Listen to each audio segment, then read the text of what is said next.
Okay, my name is Cairns. I am a public information officer with the Rocky Mountain Complex Incident Management Team 3.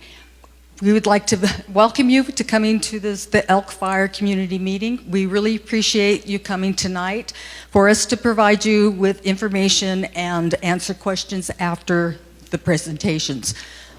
And so after each speaker speaks, we'll have another, and then when it's time to close, you'll see in the back behind me, you'll see signs and maps.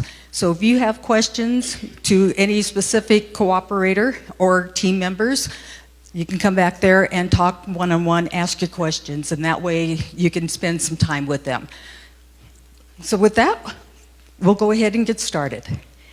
I'm going to start off first with a recognition. When we came here, this time of year, resources get harder and harder to come by. And one of the key resources that our information shop needs are information boards. And we did not have the people power to go ahead and build those boards, and we were blessed with the Tongue River High School shop teacher and students.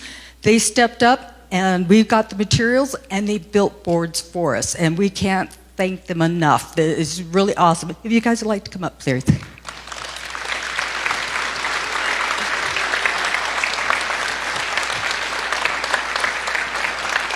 So the shop teacher, John Masters, unfortunately he was not able to come, but we do have Principal Wade Sanford. So, should it be a favor? Let me have it underneath, thank you. And I'll need my phone back, don't close it. Okay, so we have some certificates for our students that showed up here tonight with Brooke. Unfortunately we will have for you. So Hattie Hosfeld is, sorry. Alex Whitehead.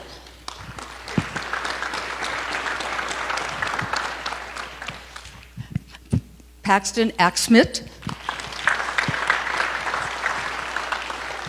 Afton Cummins.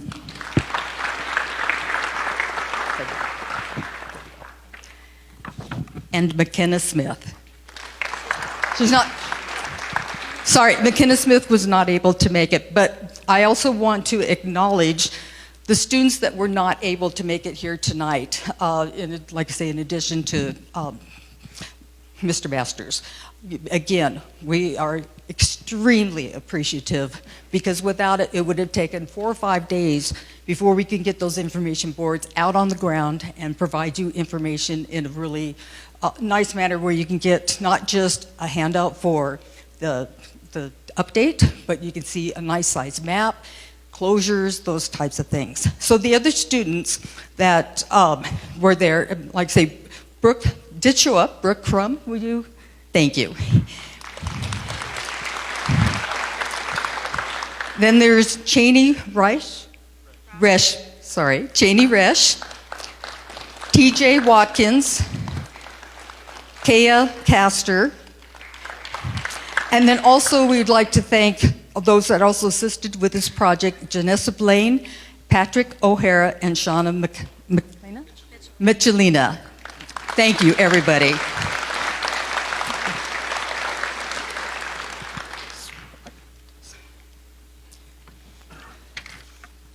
Okay, so now I'll just start off with presentations. We're going to start off with the Bighorn National Forest for Supervisor, Andrew Johnson. Thanks, guys. Hey, good evening, everybody. So that right there is a great example of all of the wonderful support and appreciation and effort that we have seen from all of you, from people all over our communities and county who are stepping up to help each other, help their neighbors, and support our firefighters and aviators as we tackle this fire. And so I cannot say, thank you enough on behalf of all the firefighters and aviators for all of your appreciation and support that folks have shown. And so when I spoke to you a few nights ago, we talked about, and I talked about how we were, seeing unprecedented weather conditions for this time of year and unprecedented fire behavior. And a case in point In the last 100 years, the modern fire history of the Bighorn National Forest, the last 100 years, the largest wildfire we'd had on the forest was roughly 18,000 acres. That fire took about a month to grow to 18,000 acres. On Friday night, this fire grew 25,000 acres in a matter of hours. So the wind events have been unprecedented, the fuels conditions are unprecedented, and this has been a tough fight. So as a result, all of our partners with the Forest Service firefighters and others, the great partnership with county law enforcement and local law enforcement, our volunteer fire departments, private landowners and ranchers, we've been on the defense from the start.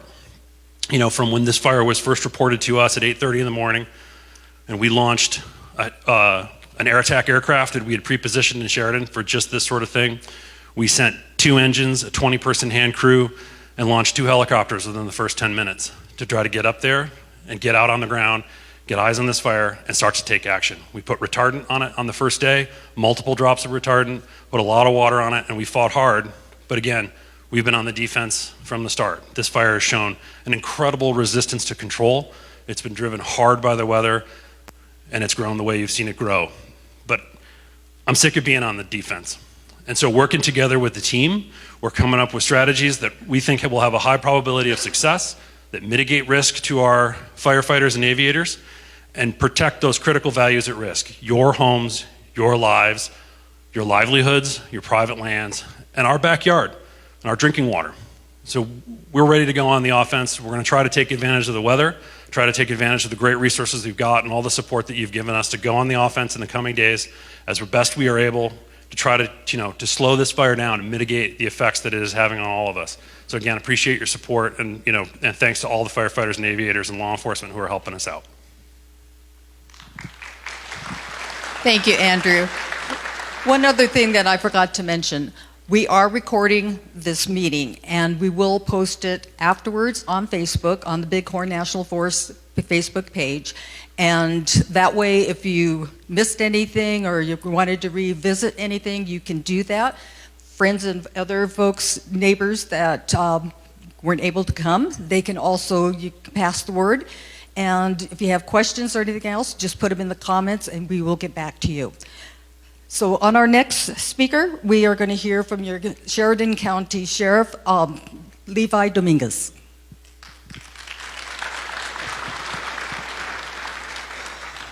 Well, good evening.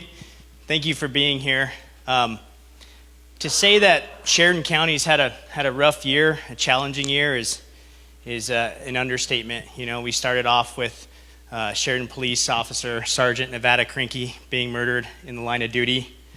The fires in the eastern part of the county wreaking havoc, and now the elk fire. But what never ceases to amaze me is our community, the support that you've shown throughout all of those challenging times, the support that you've shown to the firefighters, to the first responders, but most importantly, your support that you've shown to the families that have been affected by this fire is truly amazing, and I just want to thank you for all of that.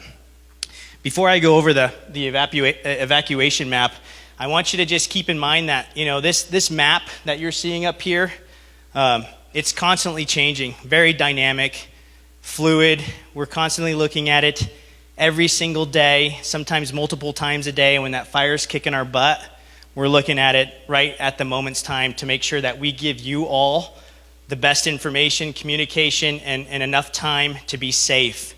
And we do that, and it's dictated by not only the fire activity, the growth, but most importantly, one of the main objectives that this team is all put together, which is human life. And that's not only public life, public safety, but firefighter safety. That's the number one goal.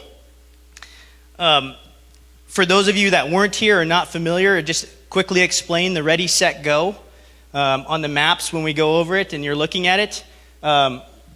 Ready is going to be indicated in green on the map, which you can see. And that means that there's a possibility that fire may be coming your way, so we need to be ready. Yellow, which is a set status, and you'll see that it's indicated in yellow on the map. That means we need to be prepared to evacuate. You need to have your things in order, and you need to be prepared to evacuate in a moment's notice when something's elevated in that area, you're in a go status. A go status is indicated in red on the map, and that means that you need to leave now, that you need to evacuate now. You know, law enforcement officers, our law enforcement resources are spread thin, as firefighter resources are spread thin. I want to thank our partners, our law enforcement partners up in Montana, the BIA, Bighorn County Sheriff's Office. They've helped us out a tremendous up on the northern end of this fire. Over the mountain, Bighorn County Sheriff's Office has helped out a great deal, and our local law enforcement partners, Wyoming Highway Patrol, Game and Fish, BLM, Forest Service, they've all been great in making sure that we can implement these evacuation statuses throughout this fire. For that reason, and law enforcement, being spread thin, from moving on, ready and set statuses will now be conveyed through messaging, social media, media releases, and except for the story community. When we're looking down here in the story community, that will be, if that is elevated to a set status, that will be done through an emergency alerting system, and any go status will be done through emergency alert system as well. And as you can imagine with technology, for some of you, when we had to put the town of Dayton into a set status, we used the iPause emergency alert system. There's some hinks in it, right? I think some of you, maybe in the Sheridan area or further out, may have received that, but that's okay. We want to go farther than not, than to miss somebody. And so what that means is take a look at that messaging, read it, and then go to all of the resources that we have available, the National Forest that we've been releasing information, the Sheriff's Office, the Sheridan County government, and there'll be a release up, and that'll be very descriptive of where those are put in place.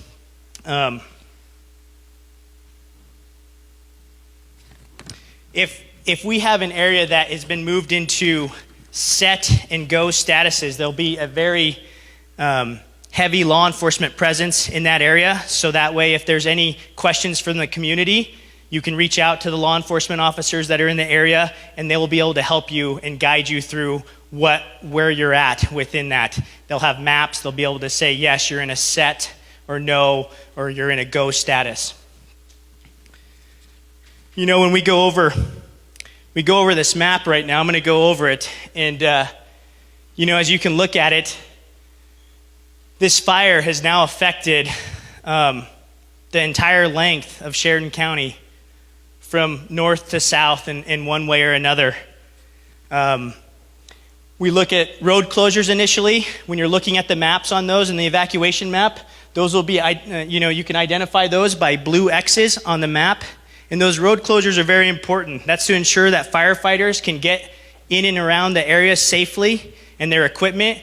That's to ensure that ranchers in the area can move their cattle and livestock to and from neighboring ranches. And it's to ensure the residents that are living in those areas are safe. And so we ask the public just to stay out of those road closure areas. So when we look up in the go areas, in red here, you can see that we still have go areas. In the northern part, in the Pass Creek area, we have go areas. We have a go status in the Ampson Creek, Tongue River area, and then that follows it southeast all the way down along Beckton Road, west of Beckton Road, down west of Big Goose Road, into Rapid Creek, and into that area are all in go status. In set status, the town of Dayton is in set status. And then set status, we have the red grade area. The face of the red grade area is now in set status.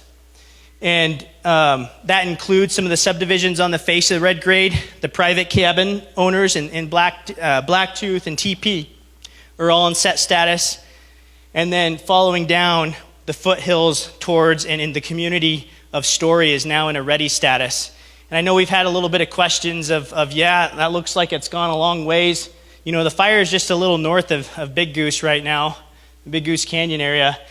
And as many of you have probably witnessed and seen the fire growth and activity on Sunday night, Tuesday night, Friday night, and in the early morning hours of Saturday night, you can see how quick this fire can grow. So again, we want to make sure that we're providing as much information and getting as much time for all of you to be prepared, and that's what we're doing. And this is a good plan that I think is put in place by the team moving forward for those areas.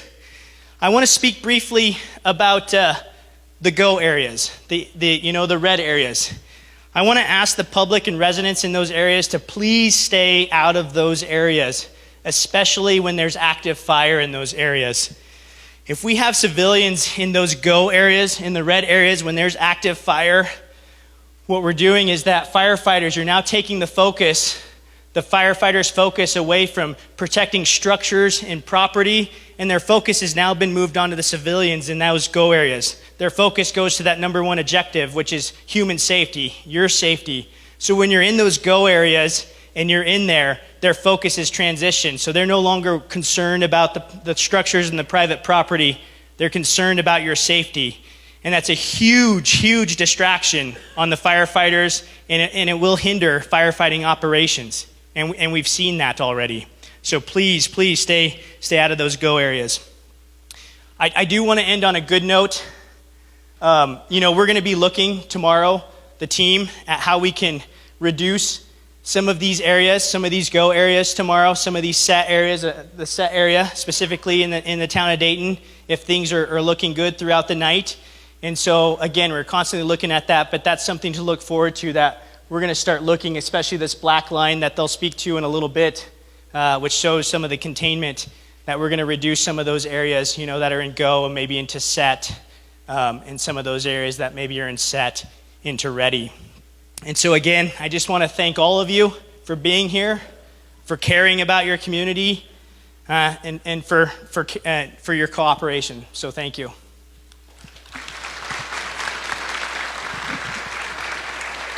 Thank you, Sheriff.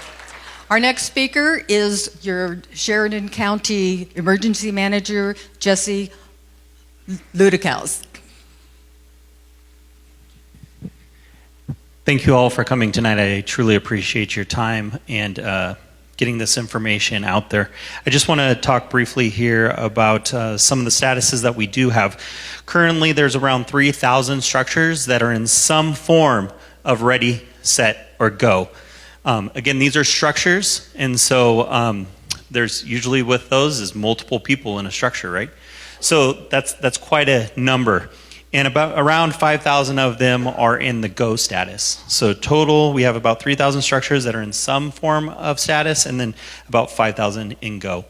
And so with that in mind, we've really been working hard in regards to sheltering. And we've offered the fairgrounds for sheltering for any individuals that may need that. Luckily, we haven't had a lot of residents coming and staying at the shelter, which has been phenomenal. And so at this point, because there's such a lack of a need there, we've decided that we're going to be on a standby mode, which means that we're not going to man it 24 hours a day, but we're going to be on call 24 hours a day. So if there's anybody that needs to go to the shelter, there's a phone number that's on the door, and you can call that number 24 hours a day, and we'll be happy to come out, open it up, and get it up and running. It's all ready to go. Also, I want to remind the public, in addition to that we are accepting pets, and we are also accepting livestock and animals. We have lots of room still at the fairgrounds for those pets and for livestock. So if you know anybody that doesn't have a place to take those things, we're happy to house them at the fairgrounds. And again, the number's posted on there. And then also, we have a lot of space for RVs. So if somebody has a trailer that's being evacuated or an RV, not only do we have space, but we also have hookups at our fairgrounds. So you'll have water and electricity and all those things. So feel free that if you know somebody being evacuated and they don't have some place to go, we have that available for our residents anytime during this event. I also wanted to say that you can also contact me, and that number is 307-752-2174. And there's also another phone number that's posted on there. We just ask that if anybody brings any livestock, that it's, if it's the middle of the night, that's fine. But if it's, contact us during the day so that we know how to track whose livestock it is that's there. And we've got lots of animals up there currently that we're happy to house if that's the need. So if you have any questions, I will be over here at the end of the presentation. Thank you. Thank you, Jesse. Our next speaker is from our Rocky Mountain team. It is Shawn Palmquist, and he is our meteorologist. All right, good evening, everyone. Shawn Palmquist. I am a meteorologist working for the elk fire. I'm going to briefly talk about kind of the red flag conditions that led into the big fire push Friday night into Saturday morning, and then kind of what we're looking at for weather for the next several days. So going into the Friday before that big wind event, we had hot, dry, and breezy conditions develop over the fire area. If you remember on Friday, temperatures reached 90 degrees in Sheridan, so very hot for that time of year. Temperatures were into the 70s up at Burgess Junction. The high temperature, or at least the normal high temperature for Sheridan for this time of year, should be in the 60s. So that kind of gives you an idea. As that cold front approached, we started to see strong south to southwest winds develop over the mountains. And as that cold front continued to approach, winds started to shift out of the west. So with the cold front, winds start out of the south, then they go to the southwest, west, and then of course you get the shift to the northwest or north as the cold front comes through. So as we went into the evening, southwest winds were developing across the fire. Temperatures were still in the 70s, even up in the mountains, and relative humidity was down into the teens. So it was very warm, dry, and breezy. As the front continued to push closer, winds started increasing, started to push the fire to the north, and then as the winds started to shift to the west, we had what we call mountain waves develop over the fire area.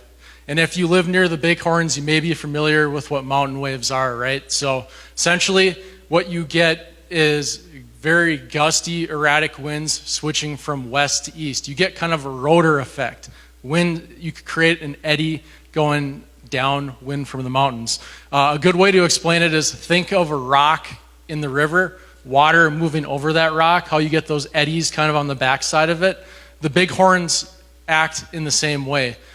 With strong westerly winds, you get mountain waves, and what ends up happening is those erratic winds eventually make it to the surface, and you get gusty, erratic winds that actually descend down the mountains and along the foothills here. So those winds started to increase out of the west. We started seeing gusts from 40 to 50 miles an hour. It started to interact and start to push this way. And then at the same time, the wind switched out of the northwest shortly after, and we saw wind gusts anywhere from 50 to up to 60 miles an hour as that front came through. Now after that, yesterday, we saw winds gradually kind of decrease through the day. Today, obviously much lighter winds, and high pressure is starting to build back over the region. So now for the next several days, we are going to be under the influence of high pressure. Unfortunately, it is bringing us back to warm and dry conditions. We're looking at temperatures in the 60s, even up at Burgess Junction most days. So that's going to be 70s to near 80 degrees across the lower portion of the fire. Again, very warm for this time of year. Relative humidity is going to be low as well most days and nights. However, winds do look light for the next several days. Winds on the mountain during the day and at night across the higher elevations will mainly be from the west, with light terrain-driven winds along the front. What I mean by terrain-driven is it is generated by the heating and cooling of the surfaces. As the sun heats up the side of a mountain, air rises, and those thermals carry wind up the slope. At night, as air cools, it carries winds down the slope. So that's what we're looking at for the next several days. And then as we start eyeing towards next weekend, so the Saturday, Sunday time frame, there is a potential weather system that's going to move across the region. There's a ton of uncertainty right now. At this point, it does not look like there's going to be a ton of precipitation with it. However, it does look like it will bring some cooler conditions, at least for a few days, some higher humidities, and as far as winds, it's just uncertain at this time to the extent of any wind with that. So. Thank you. Thank you, Shawn. Our next speaker is one of our Field Operations Chief, Adam Ziegler, and he will talk to us about activities on the fire. Good evening. I'm going to work around the fire, just explain what we have going on for operations. Up in Division Zulu on the north end of the fire, currently we're implementing structure protection in the Little Horn Canyon area. And when I talk about implementing structure protection, there's a lot of different things that we can do with that. We'll put lines around houses, around the structures with hand crews, bulldozers, and different heavy equipment. And then also we'll put pumps into water sources, creeks, ponds, or if it's a dry area, we'll put portable tanks up and put pumps there and then put sprinklers around the houses. So in the Little Horn area, they're in there getting the plumbing all put in there and getting that ready to go. Coming out to the 144 road, the houses that are in there, they're implementing structure protection around there. And then the structures that have had fire come up to them on the 144 road, they're in there mopping up and securing that. They're also securing the 144 road and then the fire's edge, progressing south off that. Working around into Division Papa, they're patrolling the 144 on the northeast side of the fire, working around the structures in there, making sure everything's secured and it won't get out in there. As we progress further from Papa down into Mike, we were able to show containment today, so that's a big success for us to be able to get that to the point of containment. We're not walking away from that. We will have some fire resources in there in the upcoming days, patrolling that, making sure everything's secure and keeping eyes on that. And then as we progress further down into Division Mike and the Tongue Canyon area, we are still working around the infrastructure in there, making sure that the Dayton water supply, everything in there is secured and good to go. Progressing from Mike into Kilo, so west of Dayton in that Highway 14 corridor, a lot of the same, still working that fire's edge, mopping up and securing that. We also do have the subdivisions up here, Crystal and Horseshoe. We still have resources in there working around the structures, making sure everything's secured. We do have resources in there 24 hours a day, making sure that's all checked up and good to go in there. Further south, Kilo is still working that fire's edge. When it pushed out on us, it did get across the containment lines that we had in there ahead of time, so they're still working that and securing that. They're in there with aviation, heavy equipment, crews, and engines, making sure that's good and secure. As this fire has progressed, we've been able to get more resources in, and so today we did add 2 different divisions. So we added Division India and Division Hotel, which are down west of Bighorn. So India is starting at the Eaton Ranch area. So India and Kilo are both mopping up, securing that Eaton Ranch area, and progressing down towards the Big Goose Canyon. Division India is in there working around the water facilities for the city of Sheridan, making sure that's secured and viable for the future. And then they're progressing, pushing line further south from India down, or from Big Goose Canyon down towards the Red Grade Road. So they're in there pushing line. They'll continue to get that put in and secure that as we move forward. And then as we get to the Red Grade Road, Division Hotel is in the process of pushing a line up the hill from Red Grade Road up into the Poverty Flats area.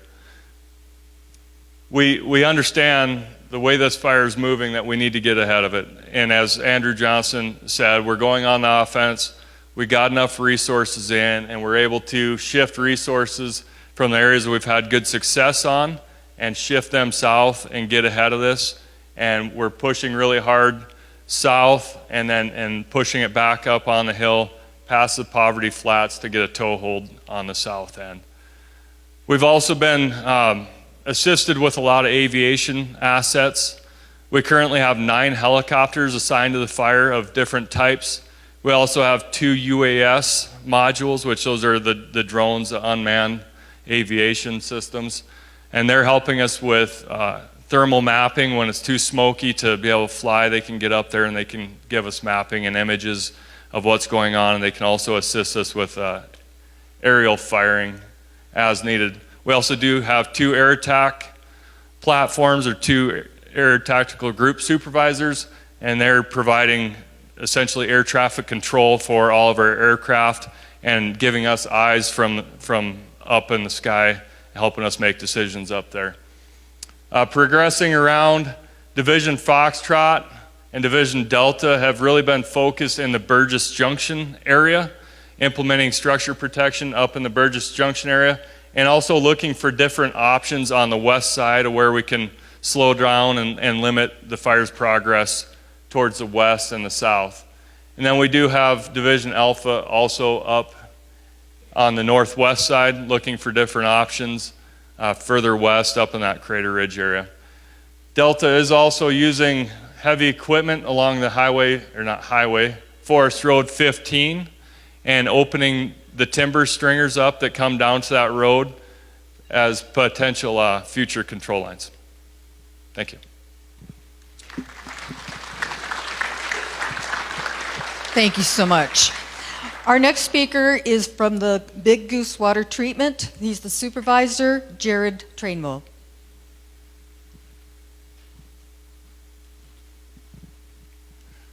I just like to thank the fire crews and everybody. This has been a big task, and they showed up.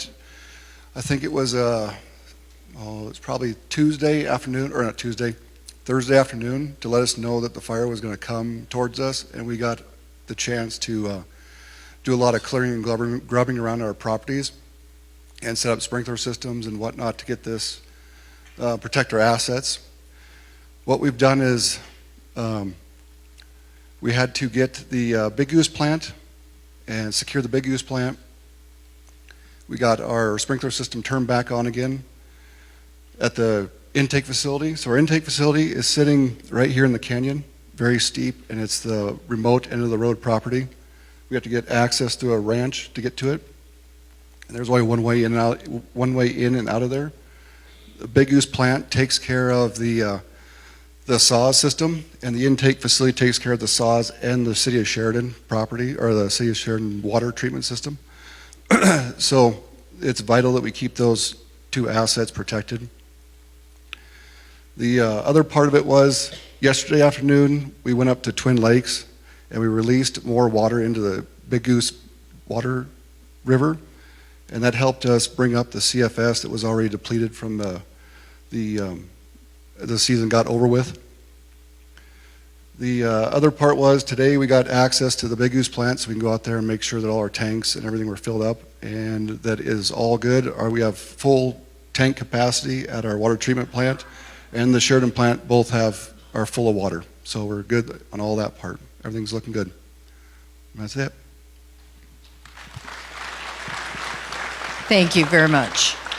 Our next speaker is your Dayton Mayor, Clifford, along with the Dayton PUD manager, Andy Van Horn.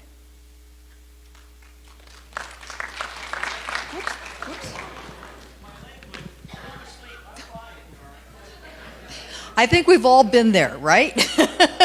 I know I have.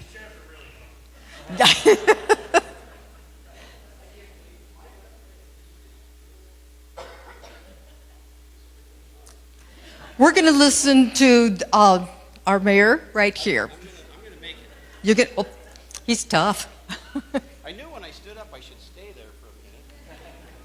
Please forgive me. It was. That's a sorry way to make an introduction. But thank you. I am the Dayton Town Mayor. Oh, excuse me. I've been here for about 2 years as mayor, and I do want to say one thing. The Sheridan County Sheriff, Levi, has been outstanding in this effort to keep myself, my clerk, our Public Works Director, Andy Van Horn, informed. He took me for a tour the other night, and so I just want to say a big thank you from the town of Dayton, myself, to the Sheridan County Sheriff's Office. Thank you. Yep. And the Forest Service. Cordell Perkins, he contacted me right away Monday and said that he would be the liaison officer from the Forest Service to me, to the town of Dayton. And he's kept me informed at every turn where the fire's going, what's happening, even around outside the community, outside of Dayton. But again, the effort that they've shown to me in the town of Dayton has been extraordinary. And I can't thank them enough for the information that they've given me and the clerk, because at that point, myself and the clerk, we disseminate that information from the office out to the public as they contact us, and we have sites that we can contact them on. But I will talk about the water plant briefly.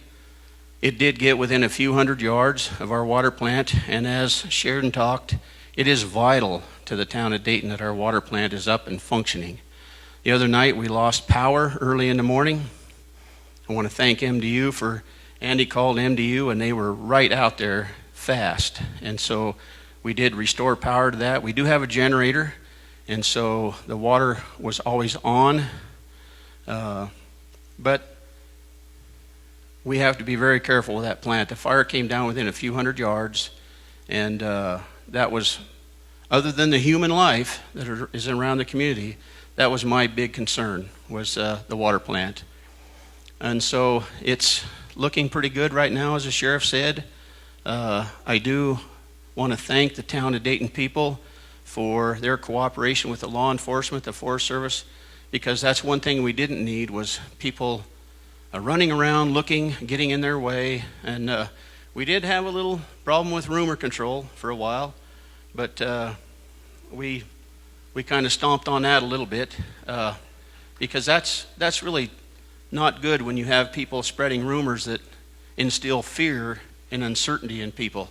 And so if you do hear somebody, a rumor, please have them contact myself and your Honley Visser at the office, because that's where the truth comes from.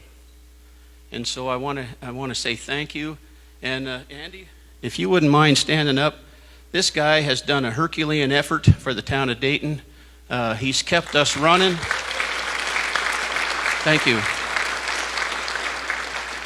He's just practically slept out at the water plant for the last 4 nights. So amazing job. And then of all the troubles we can run into, we had a water main break last night. Hasn't been for years, and here these guys are out till 9:30 at night fixing a water main in the town of Dayton.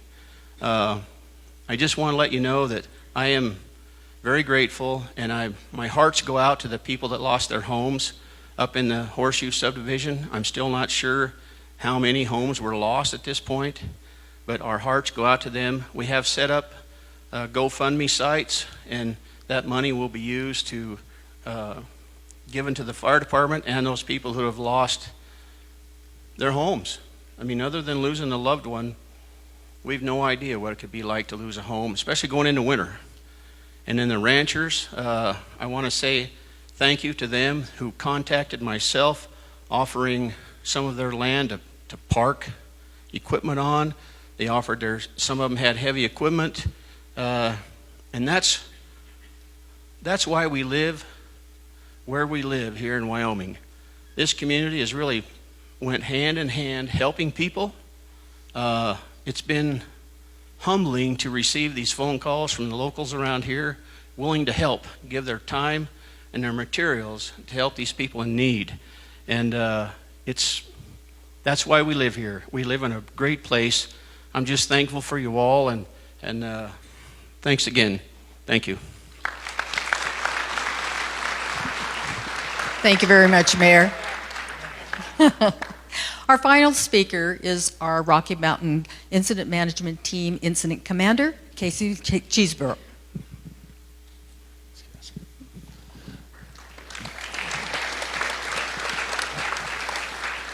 Good evening, everybody. Just want to tap on a little bit to what Andrew was talking about earlier, the need to go on the offensive.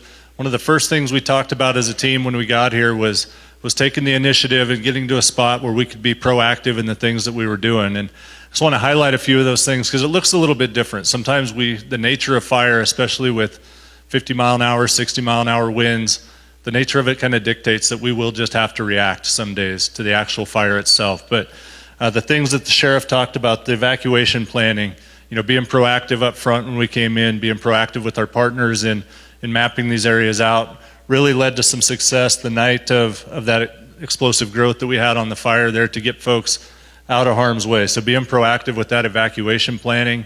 When we came in and took the fire on, I believe it was Tuesday evening, those resources that were here, that Type 3 organization that was here had been going for 3 or 4 days at that point with very little sleep. So one of the things we identified was ordering enough resources, building the organization that we would need to staff a night shift and run those extended shifts that we would need, get people the rest they would need so that we would be ready for those big events that we knew were going to come with the fuels conditions out there, right? I'd like to say that was really surprising, but we had a good weather forecast. We know the fuels conditions.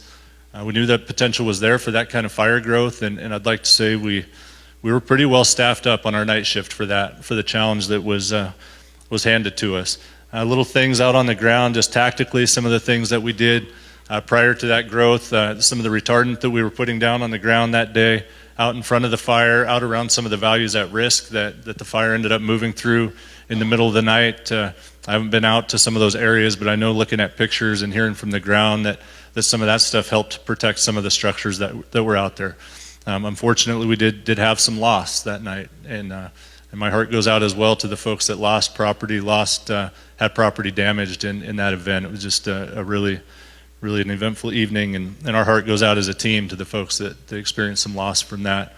But now looking forward, so as Andrew mentioned, going on the offensive, what does that look like for our team? And really that comes now, we got to get out of the tactical mode where we've been, looking at the little things we could do tactically to be ready, but really start planning strategically, looking down the road. You heard the forecast from Shawn. I wish he was telling us that there was some rain or snow that was coming tomorrow or the next day, but unfortunately that's not where we're at. So looking strategically down the road, one of the first things we do is really identify what we call the critical values. We have a saying sometimes on our team that if everything's a priority, nothing's a priority. When you have limited resources and limited time, we unfortunately cannot prioritize everything. And so we really focus in on what are those critical values that we really truly need to protect that would be devastating to lose. And so we start looking at the watersheds. You heard a good presentation from the folks on those water treatment facilities, but also the watersheds up above that would be extremely detrimental if those were damaged, obviously, for your communities.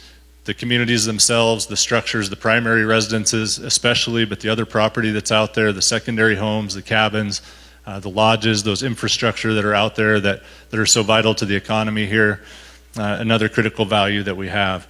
The grazing lands that are out there, we understand that this time of year especially can be very detrimental when you lose those things. And so once we get those critical values identified, it's really up to Adam and Brian and their team, the ops section, our operations section, to put together that strategic plan. What are our strategic actions or our strategic options out there on the ground? And I mentioned the other day, there's a reason this area is so beautiful, and it has to do with the ruggedness of the country. So some of those alternatives or those objectives are a little bit limited in areas. There's areas that we can't work safely. There's areas we just can't really be successful with the kind of fire behavior and the fuels conditions that we have. So really looking at what is our probability of success, identifying plans that we have a high probability of being successful on, and then managing that or balancing that also with that risk to responders. So where can we be successful?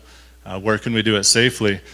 And really the reason, obviously, for that being successful piece, at the end we want to succeed, but what kills sometimes our efforts is when we invest a lot of our limited time and our limited resources in plans that won't be successful. And so there are areas, questions come up. Why didn't you use this? Why don't you go here? Why don't you do that? We really have to look at that because we can't afford to invest that time and that energy in things that ultimately aren't gonna work in the end. And so really looking out at some of the areas that Adam was looking at. There's a lot of really dense timber, a lot of really rough ground, so finding those areas that when we do auger in and make that stand, that we can succeed there and we can do it safely. So that's the mode that we're in right now, and what that's going to mean is we are going to move some resources. Adam said, this makes sense where we've got contained line. Obviously, we're going to move those resources around where we need them. We may also have to allocate resources from other parts of the fire to protect that watershed, to protect the communities, to protect all the things that we have around that Sibley Lake, Burgess Junction area. And so we'll be doing that, working through that as a team to get those folks in the right place where we can really get those critical values protected. As we do that, we'll start looking again at some of that perimeter, that fire perimeter. Ultimately, we want the fire out. We just don't have, on a 78,000 acre fire, we just don't have enough people to be on every inch of that perimeter doing the things that we would need to do that right now. So those are the efforts we're engaged in right now, those planning efforts with our strategic operations folks in conjunction with the guys out in the field and the gals in the field to start to put that together and get that, and we'll be communicating that out to you guys where we're headed with that strategic piece. I did want to talk just a little bit about Friday night. I know it was Friday night, Saturday morning, pretty obviously eventful evening, but man, you guys have the best cooperators here. The folks with the Sheriff's Department that, I don't know, what time did I call you, Sheriff? I think 2 in the morning, maybe 1:30 in the morning. Went to bed. Well, let's start with this. That night, we had fire somewhere in that kind of west of Riley Point area that really pushed us. They talked a little bit about that. So we got a bunch of reports that the fire was really moving actively to the north, was headed out towards Montana. We have a lot of values out in that area. They were asking for more resources up in this area. They were asking to have those day shift resources stay out that night. Took advantage of the 144 road out here, County Road 144, and they were able to put some fire along that road to create a backburn and slow that progress. That happened really rough time frame around 11:30, 11 o'clock that night. I went to bed feeling pretty good. We were thinking we were going to have that wind all day long. It actually was a relatively calm day throughout the day. We're getting good reports that we were successful out here. The wind still wasn't really pushing us very hard. Woke up about 1:30 in the morning, was out in my sleeping bag, nice quiet little spot I had there in the dark, and it was 20 degrees warmer. You could tell it was drier, and the wind just started whipping, right? And I think everybody, no matter where you were in a house, car, camper, whatever you were in, you felt that wind that night. You could hear it. Got up, drove up the road, took a look at it, turned around immediately, gave the sheriff a call, said let's meet up at the community center and start talking about the evacuations and those things. And so just an awesome job with the Sheriff's Department, the other law enforcement agencies to pull off those evacuations under duress that night. And I can't say enough about the local fire departments that were out there that night helping our night shift folks. We couldn't do it without them. Just a really challenging fire.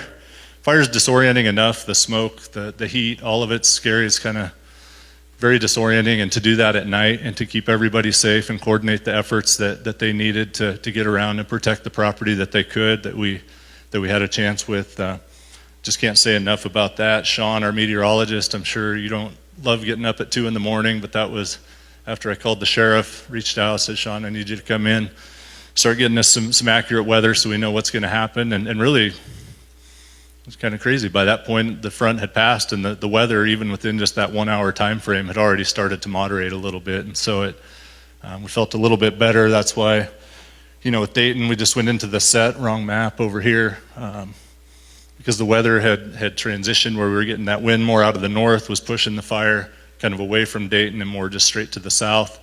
The humidities had come up, the temperatures had dropped, and so kind of just held on to what we had after that. But events like that, again, it just highlights that, man, the cooperators, we can't do it with just our team or just the resources we bring in. We can't do it without the local communities, the local law enforcement agencies helping us out. So again, a thank you. And I know a lot of the night shift folks aren't in here that were out that night, but I would just ask just a round of applause for the folks that really did that work that night.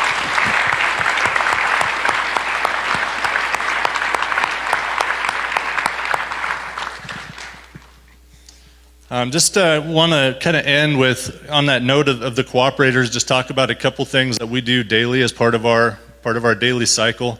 Levi, Sheriff Dominguez mentioned earlier that evacuations meeting. So every day we meet at least once a day, and if things are changing, we'll meet multiple times a day to look at that map, talk about that map, get our operations folks to the table, talk about what we think the fire is going to do, and that's again just to be proactive. We want to be out in front of that fire behavior. Obviously, make sure that we're looking far enough ahead. But we also want to be responsive and not have areas evacuated if they don't need to be. So that's the other reason we do that daily. If we can get you back into those properties, we want to do it as quickly as we can. Nothing worse than being kept away from your property or your homes when there's not a need. And so we do that every day, sometimes multiple times a day. And then every day so far, we've had a cooperators meeting. Luckily, with the fire behavior settling down a little bit today, we're going to do that every other day. But sitting down, meeting with our law enforcement folks, meeting with the game and fish, meeting with the utility companies to make sure that our team, especially with folks coming in from out of area, that we have a good understanding of what the concerns are, what the values out on the ground are, and make sure we can be responsive to those things. So again, just really appreciate the involvement. We've had great involvement on every one of those meetings that we've had. It shows that those people care, that they really value the work that they do for the public in this area. So thank you again to those cooperators, and thank you all for being here. Thank you for staying tuned into the information that we're providing. Makes it a lot easier to do our job when the community knows what's going on. So thank you for coming here. Thank you for tuning in. And again, thanks for all the support throughout the incident to this time. It's a wonderful community to work for. Thank you.